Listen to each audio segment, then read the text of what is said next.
राधे राधे, जय श्री कृष्णा। दोस्तों, आज हम सुनेंगे रविवार के दिन सूर्य भगवान की व्रत कथा। प्राचीन काल में किसी नगर में एक बुढ़िया रहती थी। वह प्रत्येक रविवार को सुबह उठकर स्नान आदि से निर्मित होकर घर के आंगन को गाय के गोबर से लीपकर स्वच्छ करती थी। उसके बाद सूर्य भगवान की पूजा करती। फिर भोजन तैयार कर सूर्य देव को भोग लगाकर स्वयं भोजन करती थी। भगवान भास्कर की पूजा से उसे किसी प्रकार की चिंता और कष्ट नहीं था। धीरे धीरे उसका घर धन धान से भरता गया। उस बुढ़िया को सुखी देखकर उसकी पड़ोसन उससे चलने लगी। बुढ़िया के पास कोई गाय नहीं थी, अतः रविवार को घर लीपने के लिए वह पड़ोसन के आंगन में बंधी गाय का गोबर लाती थी। पड़ोसन ने इशरा में आकर अपनी गाय को घर के भीतर बांध लिया, जिस कारण बुढ़िया को रविवार के दिन गोबर नहीं मिला। बुढ़िया अपना आंगन नहीं लीप सकी। आंगन लीपने के कारण उसने ना तो भोजन बनाया, ना ही सूर्य देव को भोग लगाया और स्वयं भोजन नहीं किया। सूर्यास्त होने पर भूखी प्यासी सो गई। इस प्रकार उसने निराहार व्रत कर रात्रि में सूर्य भगवान ने उसे स्वप्न में दर्शन दिए और उन्होंने भोग न लगाने का कारण पूछा। तो बुढ़िया ने बहुत ही करुण स्वर में पड़ोसन द्वारा घर में गाय पालने और गोबर न मिल पाने की बात कही। सूर्यदेव ने अपने भक्तों की परेशानी का कारण जानकर उनकी परेशानियां दूर करते हुए कहा, माता, मैं आपके भक्ति से प्रसन्न हूँ। मेरा व्रत करने और कथा सुनने से निर्धन को धन और बाजिन स्त्रियों को पुत्र की प्राप्ति होती है। इसीलिए मैं आपको एक ऐसी गाय देता हूँ जो सभी इच्छाएं पूर्ण करती है। स्वप्न में उस बुढ़िया को ऐसा वरदान देकर भगवान सूर्य अंतर्ध्यान हो गए। प्रातः काल सूर्योदय से पूर्व उस बुढ़िया की आंख खुली तो अपने घर के आंगन में एक सुंदर गाय को देखकर वह हैरान हो गई। पड़ोसन ने उस बुढ़िया के आंगन में सुंदर गाय को देखा तो वह उससे और अधिक चलने लगी।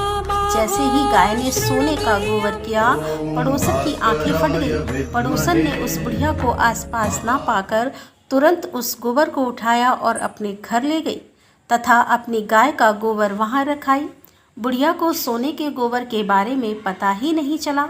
बुढ़िया पहले की तरह भगवान सूर्यदेव का व्रत करती रही और कथा सुनती रही। पड़ोसन की चालाकी देखकर एक दिन सूर्य भगवान ने तेज आंधी चलाई, जिसके कारण बुढ़िया ने गाय को घर के भीतर बांध लिया। सुबह उठकर बुढ़िया ने गाय का गोबर देखा तो उसे बहुत आश्चर्य हुआ। उस दिन के बाद बुढ़िया गाय को घर के भीतर बांधने लगी। सोने के गोबर से बुढ़िया कुछ दिनों में धनवान हो गई। अब पड़ोसन पूरी तरह जल करता खो गई। जब उसे सोने का गोबर पाने का कोई उपाय नहीं सूझा तो वह राजा के दरबार में पहुंची और राजा को सारी बात बताई। राजा ने अपने सैनिक भेजकर बुढ़िया की गाय लाने का आदेश दिया। सैनिक बुढ़िया के घर पहुंचे। उस समय बुढ़िया सूर्य भगवान को भोग लगाकर स्वयं भोजन ग्रहण करने वाली थी। राजा के सैनिक ने गाय को खोला और अपने साथ महल की ओर ले चले। बुढ़िया ने सैनिकों से गाय ना ले जाने की प्रार्थना की। बहुत रोई, चिल्लाई, लेकिन राजा के सैनिक नहीं माने। गाय के चले जाने से बुढ़िया को बहुत दुख हुआ। उस दिन उसने कुछ नहीं खाया और सूर्य भगवान से गाय को पुनः प्राप्त करने की प्रार्थना करने लगी। दूसरी ओर राजा गाय को देखकर बहुत खुश हुआ और सैनिकों से बोला, इस सोने का गोबर देने वाली गाय को गौशाला की जगह मेरे कक्ष में बांधा जाए। सुबह जैसे ही राजा उठा, सारा महल गोबर और बदबू से भरा देखकर राजा घबरा गया। उसने सैनिकों से गंदगी साफ करने को कहा, परंतु गोबर साफ ही नहीं हो रहा था। जितना साफ करते वह उतना ही फैल जाता। यह देखकर राजा क्रोधित हुआ और उसने पड़ोसन को राजमहल में बुलवाया और उससे दंडित किया। इसके बाद राजा ने तुरंत बुढ़िया को महल में बुलवाया और उससे क्षमा मांगते हुए सम्मान सहित गाय लौटा दी। तत्पश्चात राजा के महल से सारी गंदगी दूर हो गई। तब बुढ़िया ने राजा को रविवार के व्रत की और भगवान भास्कर द्वारा गाय दिए जाने की सारी बात बताई। राजा ने अपने राज्य में घोषणा कराई कि सभी स्त्री पुरुष रविवार का व्रत किया करें। तो दोस्तों, ये थी आज की कथा।